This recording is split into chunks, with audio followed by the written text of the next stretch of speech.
looked like he was staring into my soul. It freaked me out.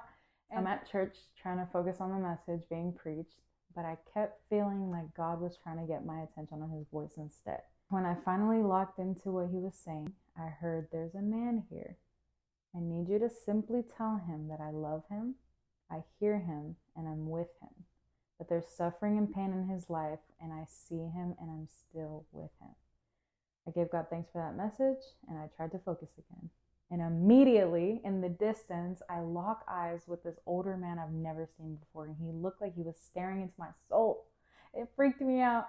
And since he had reading glasses on, I couldn't tell if he was really looking at me or not. Either way, it freaked me out. I looked down so quick, and I kid you not, every time I lifted my head back up, there he was, smiling. And not even in a creepy way. It was almost like in an angelic way.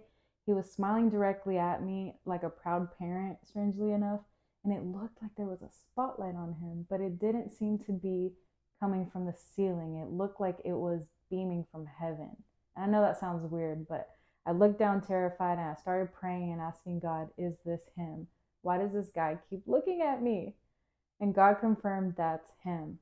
Then, just a few moments later, the pastor's wife gets up to wrap up the service.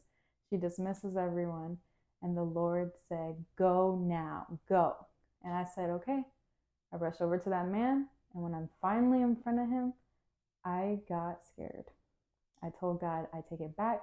I don't know how to do this. I can't do it. I know I said I was going to be obedient, but I can't do it. Give me your words, the ones I need, and the courage to do this. Amen. The guy was talking to a woman nonstop, and I thought, see, it's not meant to be. I can't just interrupt them, but I prayed again. If this is really you leading me, cause the conversation to drop so I can talk. Immediately it did. And suddenly I just went for it. With my voice shaking, I said, "Hi, I'm so sorry to interrupt, but I need to talk to you about everything I feel the Lord told me." And that man, even though I doubted that he would believe me or that he'd even care, he told me, "Wow, thank you. I've been praying about those things you told me, and it's so beautiful to know that God has not abandoned me. He's listening to my prayers. Thank you, Nadzimi." Right after that, I turned around and made my way to my best friend at the time. And in front of everybody, I gave her a big hug, and I started bawling. I was shaking and crying, and I started to worship God and thank him for using me to be a part of something so beautiful. When I get over that fleshly fear of what are people going to think, it's always been a beautiful outcome. And he's never going to steer you in the wrong direction. So if you hear his voice, please be obedient. Because the word says that obedience is better than sacrifice.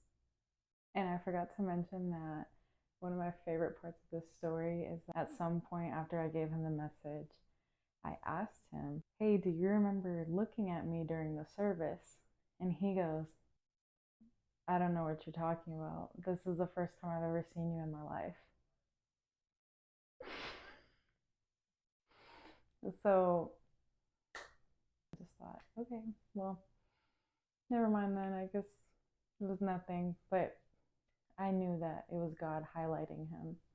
It was just funny because he has no idea that that happened.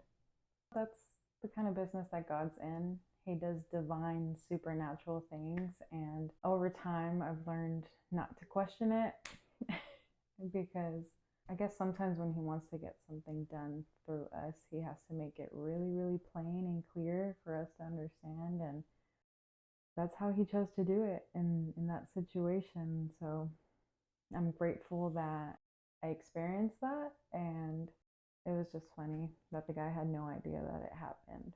And that was the scariest thing I've ever done in church.